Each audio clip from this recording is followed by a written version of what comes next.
స్వతంత్ర దినోత్సవ సందర్భంగా దేశం కోసం ప్రాణాలు అర్పించిన ఎంతోమంది వారి యొక్క త్యాగాల కోసం ప్రతీదిగా ఈరోజు ప్రతి ప్రభుత్వ కార్యాలయాల ముందు కూడా అదేవిధంగా ప్రతి ఇంటిపైన కూడా త్రివర్ణ పతాకాన్ని ఎగరవేయాలని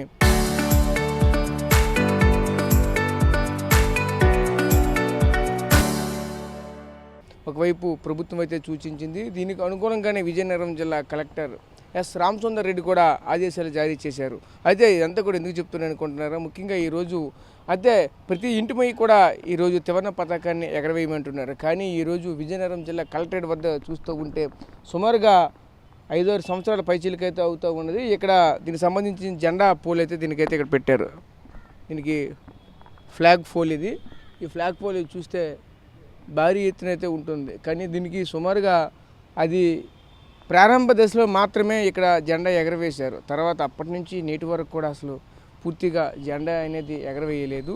దీని కారణంగా పూర్తి స్థాయిలో చూస్తూ ఉంటే అది పూర్తిగా తుప్పట్టి పూర్తిగా శిథిలావస్థ కూడా వచ్చేస్తున్న నేపథ్యం కూడా కనిపిస్తూ ఉన్నది.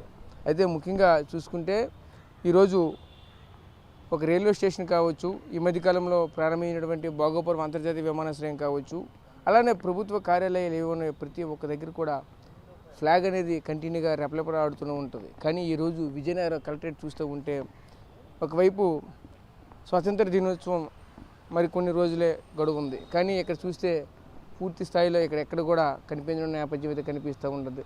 ఒక మనకి కనిపిస్తున్నటువంటి సింహాల గుర్తు ఏదైతే ఉందో ఒకవైపు చూడొచ్చు.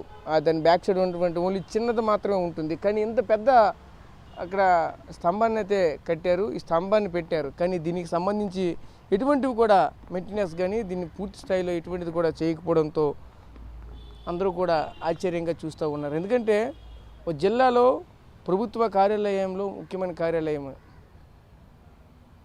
అలాంటి కార్యాలయం ముందే ఈరోజు ఈ స్తంభం ఇలా బోసిపోయి ఉండడంతో పలువురు ప్రశ్నిస్తున్న పరిస్థితి కనిపిస్తూ ఉన్నాయి.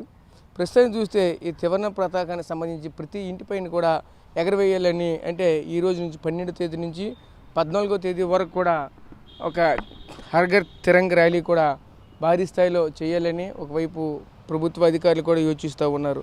కానీ దీనికి సంబంధించి కానీ చూసుకుంటే విజయనగరంలో ఉన్నటువంటి కలెక్టర్ కార్యాలయమే ఈ విధంగా బోసిపోయినప్పుడు ఇంకెక్కడ ఎలా ఉంటుందంటూ కూడా పలువురు చెప్పుకుంటున్న నేపథ్యం కూడా కనిపిస్తూ ఉన్నది. అయితే మరొకవైపు ముఖ్యంగా మనం చూసుకుంటే ఈ యొక్క త్రివర్ణ పతాకానికి కనుక సంబంధించి కనుక చూసుకుంటే ఓన్లీ ఈ జెండా స్తంభం ఏదైతే కనిపిస్తూ ఉన్నదో ఈ జెండా స్తంభంలో ముఖ్యంగా మనం చూడొచ్చు. అక్కడ ఉన్నటువంటి పుల్లి సిస్టంతో దీన్ని జెండాని పైకి లేపుతారు, పుల్లి సిస్టంతో దీన్ని జెండాని కింద దించుతారు. కానీ చూస్తూ ఉంటే దానికి ఉన్నటువంటి వైర్లు కూడా పూర్తిగా పోయాయి, ఇంకేది కూడా పనికి రాకుండా పోయాయి. ముఖ్యంగా ఈ జెండా ఎగరవేసేది చూస్తే ఆగస్టు 15వ తేదీన, జనవరి 26వ తేదీన ఇక్కడ జెండా ఎగరవేసేవాళ్ళు. అలాంటిది సుమారుగా 4-5 సంవత్సరాల నుంచి కూడా పూర్తిగా దీన్ని పట్టించుకోవడం మానేశారు. ప్రభుత్వ అధికారులు కానీ, అధికార యంత్రాంగం కానీ, ప్రజాప్రతినిధులు కానీ ఎవరు కూడా పట్టించుకునేటువంటి పరిస్థితి కనిపిస్తూ ఉంది.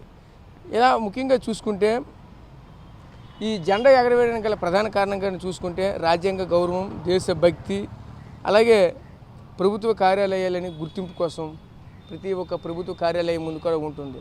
కానీ సుదూర ప్రాంతాల నుంచి చూస్తే అత్యంత ఎత్తులో కనిపినటువంటి త్రివర్ణ పతాకం ఈరోజు పూర్తిగా కనిపించకపోవడంతో విజయనగరం కలెక్టరేట్ అంతా కూడా బోసిపోయినట్లే కనిపిస్తూ ఉన్నది. ఇప్పటికైనా సరే దీనికి సంబంధించి అధికారులు స్పందిస్తారా, ఇలానే వేచి ఉంటారా అనేది వేచి చూడాలి. అయితే మరికొన్ని రోజులు, అంటే ఈరోజు 12వ తేదీ, మరొక 4 రోజులే సమయం ఉన్నది. అంటే ఈరోజు చూస్తే ఇంకా 3 రోజుల సమయం ఉంటుంది. నేటికైనా దీన్ని పూర్తి చేస్తారా, ఇలానే విడిచిపెడతారా అనేది వేచి చూడాలి. కెమెరా పర్సన్ నాయుడుతో రాజేష్, RTV, విజయనగరం జిల్లా.